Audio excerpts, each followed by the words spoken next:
Greetings, everyone. This is Live Life Well TV host Robert Landau. We are here with another episode of America's Greatest Personalities. This episode, we pay tribute to the iconic, absolutely amazing legend that is Judy Garland. Stay tuned.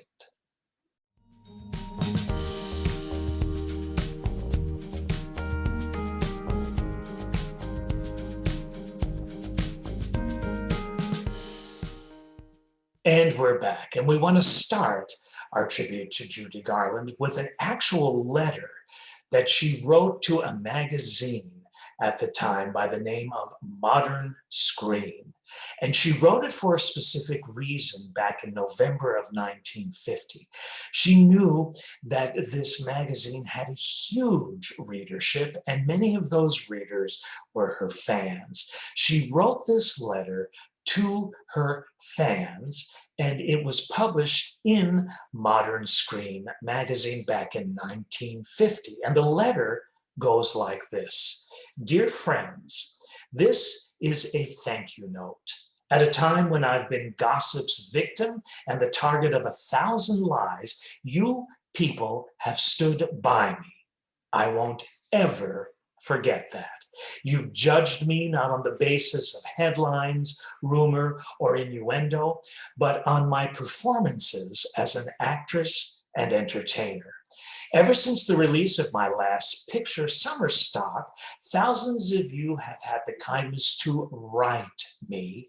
You've congratulated me, encouraged me, and pledged me your support. And for all this, let me repeat, I'm eternally grateful. Inasmuch as it is impossible for me to reply individually to your more than 18,000 letters, I'm using this space in Modern Screen to answer those questions most frequently asked.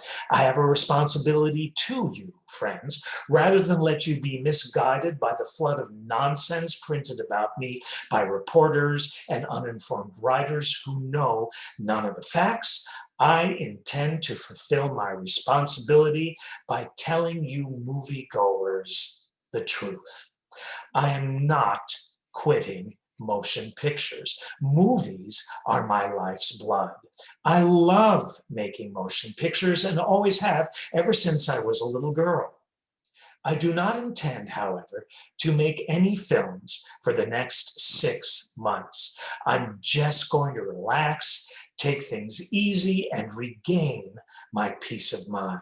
For a while, I expected to go to Paris with my daughter Liza and my husband, Vincent Minnelli. But his studio has decided to film all of An American in Paris in Hollywood, and since he's directing that picture and plans shortly to direct the sequel to Father of the Bride, we all plan to remain in California. I love to work. I love to sing. I love to act. I get restless when I don't, and it's entirely possible that I will do a few broadcasts with Bing Crosby or Bob Hope before 6 months are up.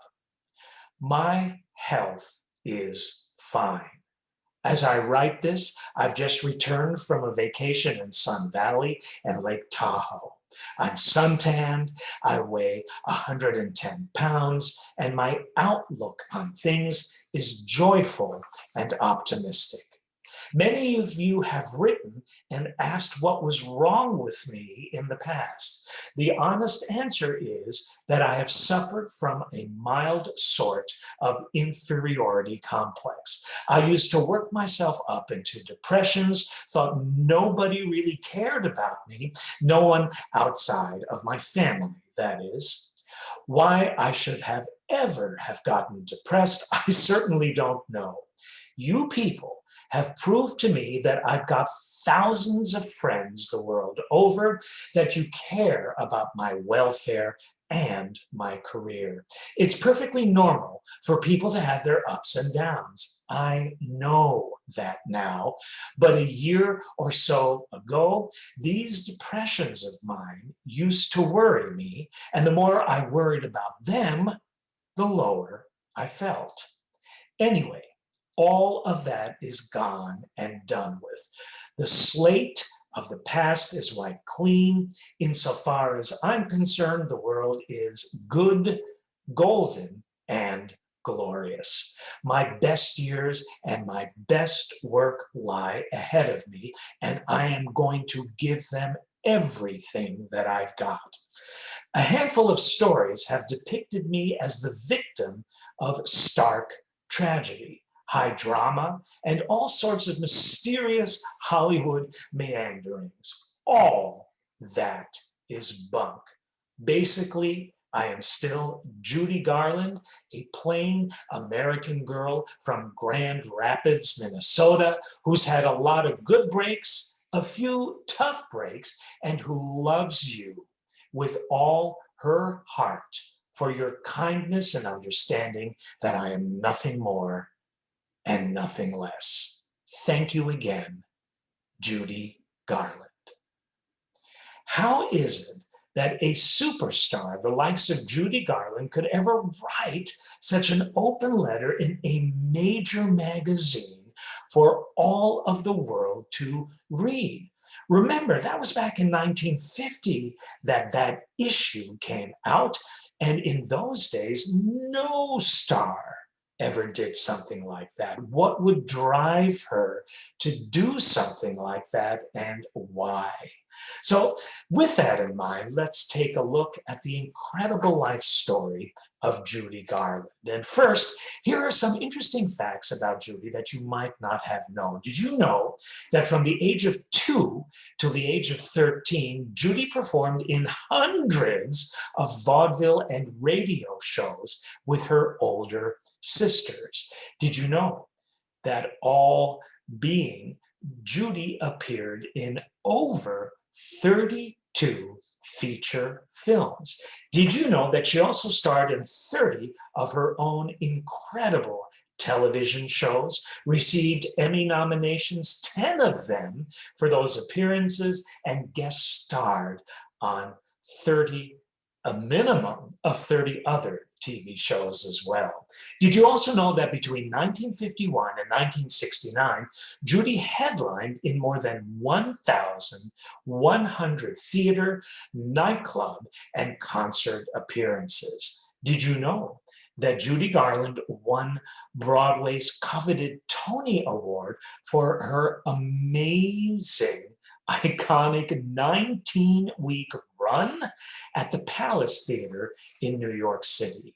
Did you also know that she recorded close to 100 singles and more than a dozen record albums, for which she received no less than 5 well-deserved Grammy Awards? Get this next amazing fact. Judy Garland worked for 45 of her 47 years. I want to say that again. Judy Garland worked for 45 of her 47 years. So, how did it all start? How did it all begin? Frances Ethel Gumm, Gumm, entered this world on June 10th, 1922 in Grand Rapids, Minnesota.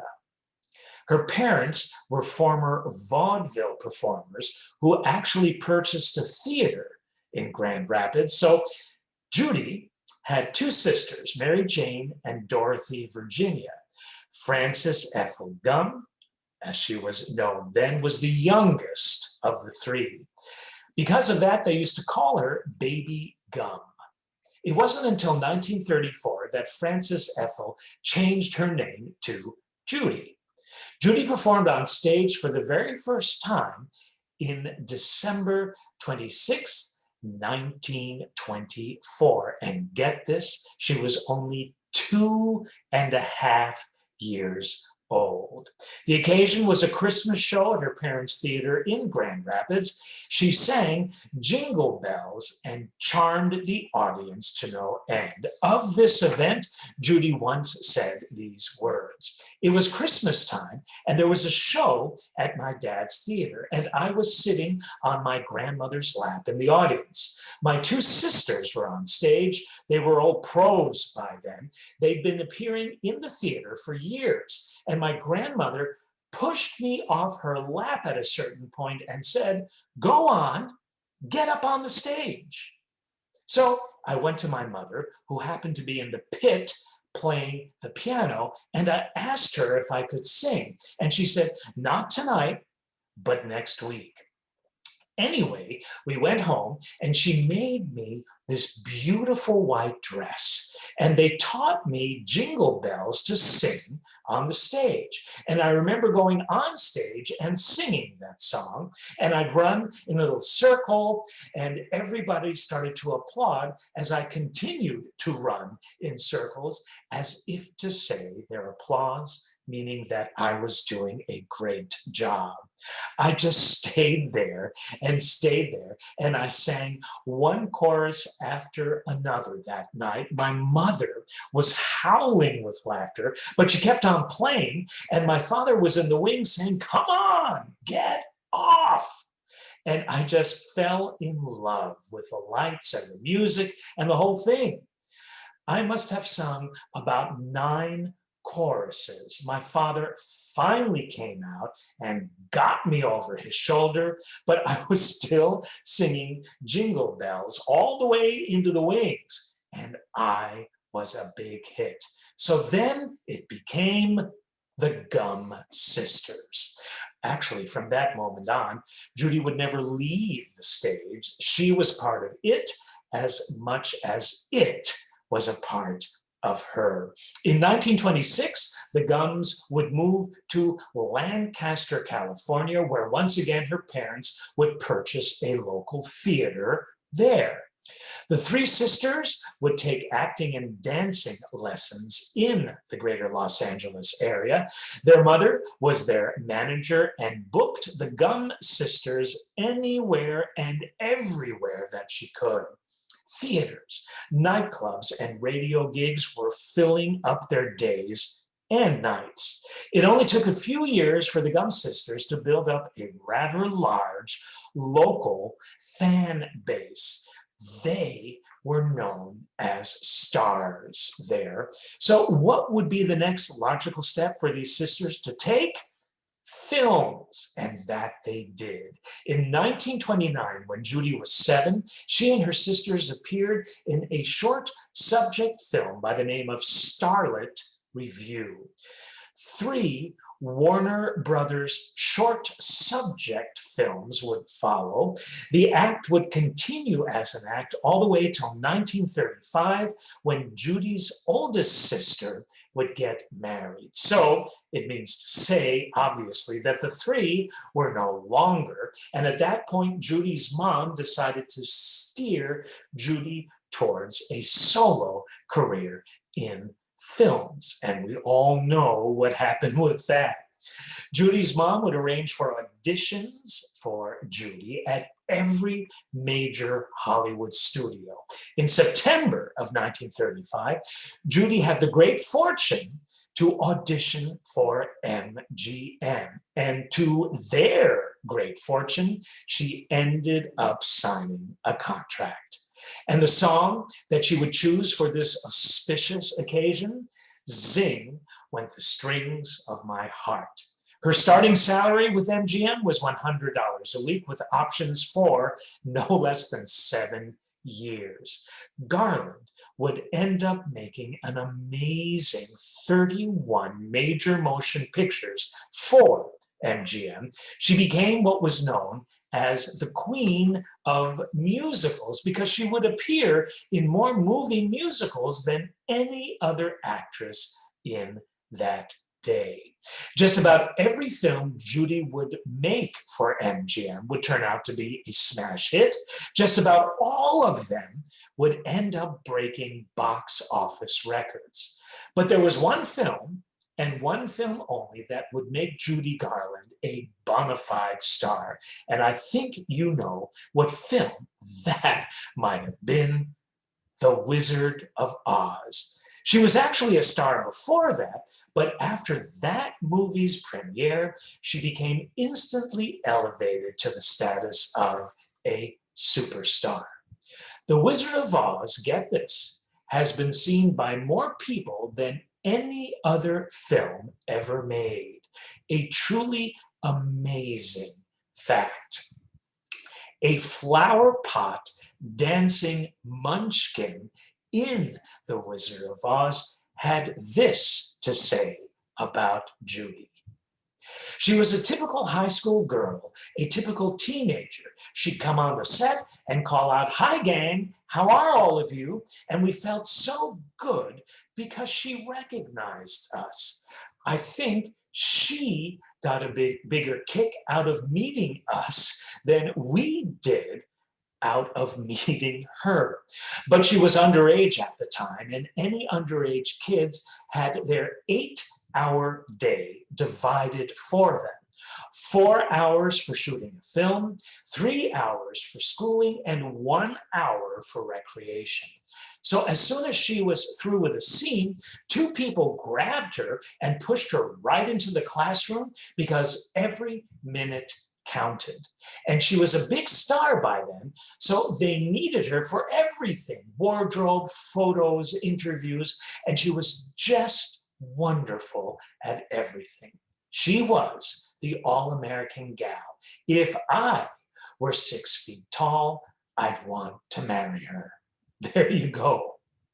At the Academy Awards in 1939, Judy was presented with a miniature Oscar for her amazing performance in the film as a screen juvenile.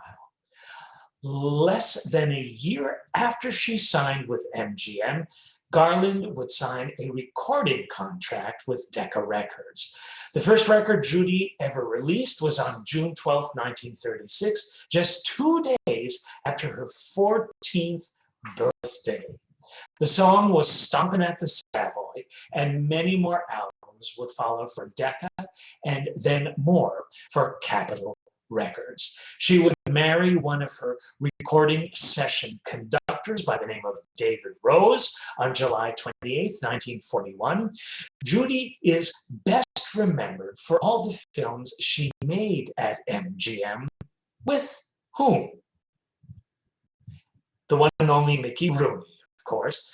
They were cranking out film after film together, and of course, in doing so, would become very good, close friends. They'd film a number of scenes for one film during the day and rehearse for the next film that night. The studio would put them on pills, unfortunately, to keep them up. And then the studio would also put them on pills to bring them back down so they could sleep at night. Judy was also put on diet pills to control her weight. No one in those days, of course, had any concern of the side effects that this type of regimen might produce. And needless to say, all of this had an alleged tremendous psychological effect on Garland.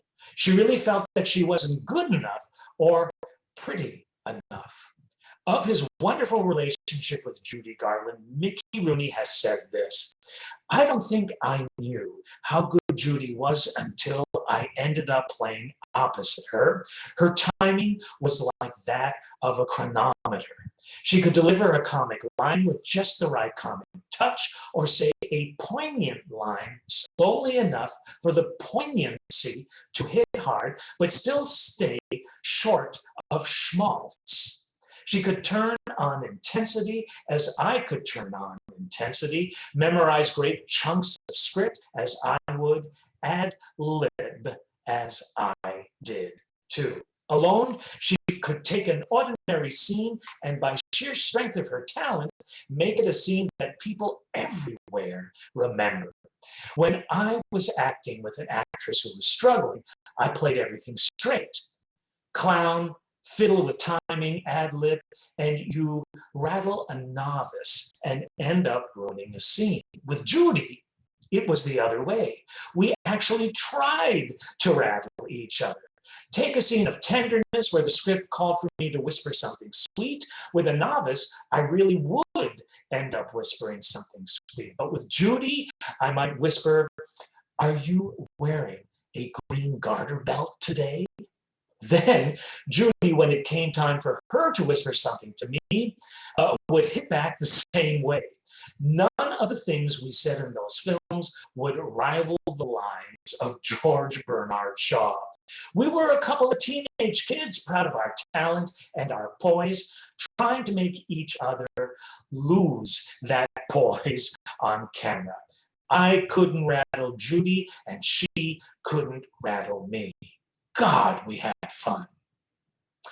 Judy began to make lasting friendships with many people. Many people don't realize that she and Ethel Merman were extremely close. And when Judy only had the physical and emotional strength to make only one movie at MGM per year, unfortunately, Louis B. Mayer was not very happy at all. But what movies those were. Meet Me in St. Louis was directed by Vincent Minnelli, whom she ended up marrying, as you heard in her letter, on June 15th, 1945. At first, Judy was reluctant to even do that film, and she had no clue as to who Vincent Minnelli was. He was the first one who would make her do a scene over and over until he felt she got the desired results. Judy, before then, was known as the one-take wonder and couldn't believe Minnelli wasn't satisfied with her first takes. But when she saw what he was able to bring out in her as an actress, she was able to produce a remarkable performance. All of Garland's musical films from MGM also produced top 10 record hits for her, which served as wonderful publicity for a film from which those songs would come from. Liza Minnelli was born on March 12, 1946. About her parents, Liza has said this: "Without getting all saccharine and gooey, may I simply say that I'm very glad to be my mother and father's child. I was an enormously happy girl. My parents instilled in me a sense of heroism, a you-can-do-it mental focus. They were both wonderful like that. My father gave me a mad sense of fantasy. My mother taught me nothing was impossible, so I was given this great sense of color. I was always taught to see the beauty in every situation, even when things were awful. Mama had a terrific brain and a truly great sense of humor. Even when she was going through hell, she could step outside of herself and see something funny about it. I had a tremendous amount of love from my parents. Mama was always there. I can't think of a question I haven't answered about my family. When I got older, we used to sit around and read what we were supposed to be doing and laugh and giggle." Garland would return to full-time filmmaking within a year and a half and make two blockbusters in a row. One of the films she made was called The Pirate, which also starred Gene Kelly. Gene Kelly and Judy were absolutely amazing in that picture. The smash film that was next was Easter Parade. About Easter Parade, Judy has said, "The first time I read the script of Easter Parade, I knew the ending was all wrong. I was just heartbroken. This beautiful Irving Berlin music and all of this glorious MGM Technicolor was just going down the drain with this cockamamie ending. So I went up to the executives. Mr. Berlin, Mr. Irving Berlin was there too, and I really laid it on them, kindly but firmly, about this bummer of an ending. Well, they listened. Then I was told, that's our department. So my dander got roughed up a bit. Wait a minute, I said. This is not the time to be concerned with departments. I'm in this film too, you know, and we're all going to be in trouble unless this ending is changed." Then I explained to them what was to me a very simple script solution, but they just repeated themselves and shouted, "Out!"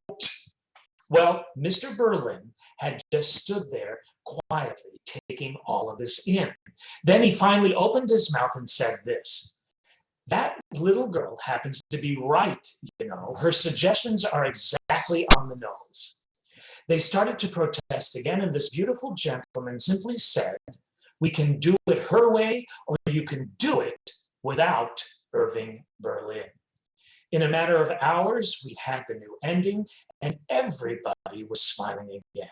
And I fell in love forever with darling Irving Berlin. Shortly after this incredible film, Judy's relationship with MGM unfortunately began to deteriorate.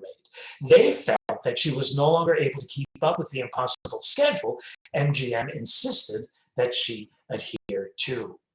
No one could do it, really, even if they weren't allegedly addicted to pills that her mother and the studio then would put her on. Judy was cast in a film with Fred Astaire called The Barclays of Broadway, but was fired from the production and suspended by MGM for her alleged erratic behavior. She was reinstated and made In the Good Old Summertime, that was released in 1949.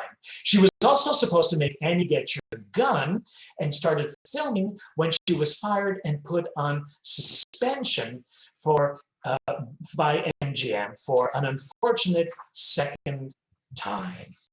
Judy would be hired by MGM and fired by MGM a third time, and really it began to be all too much for her. She was immensely talented, but emotionally frail and couldn't handle all of the behind the scenes going on. I mean, really, with that kind of schedule, with that kind of pressure, with those kind of prescriptions and such, who could?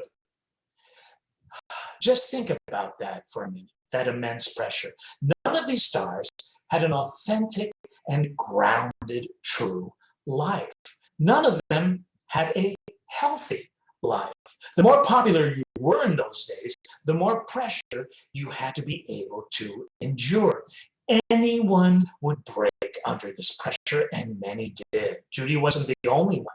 Judy felt she helped pull MGM through some very tough years. She had helped line their coffers. She gave and gave and gave, and all they did, she felt, was take and take and take. Something had to give.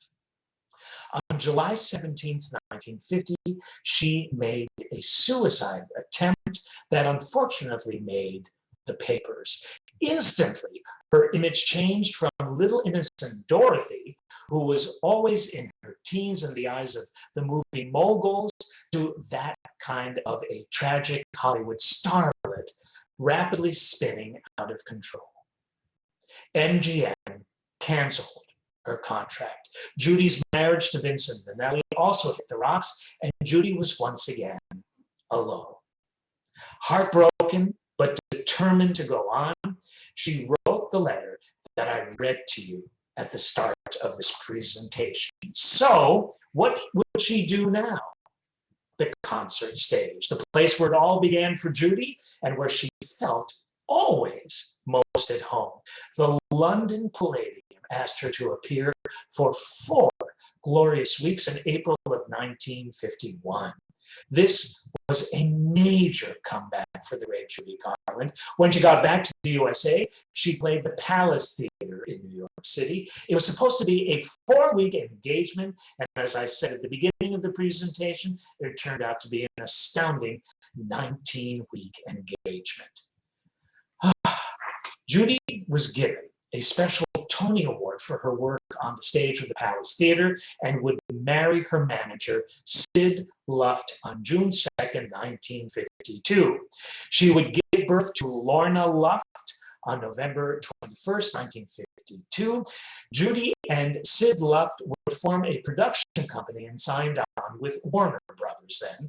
They searched for a film that would be a perfect motion picture comeback and triumph for Judy. Just any film would not do. She ended up making A Star Is Born, and it would go on to open to rave reviews in October of 1957. The film resulted in an Academy Award nomination for Judy, and the soundtrack was, as always with Judy, a top 10 hit.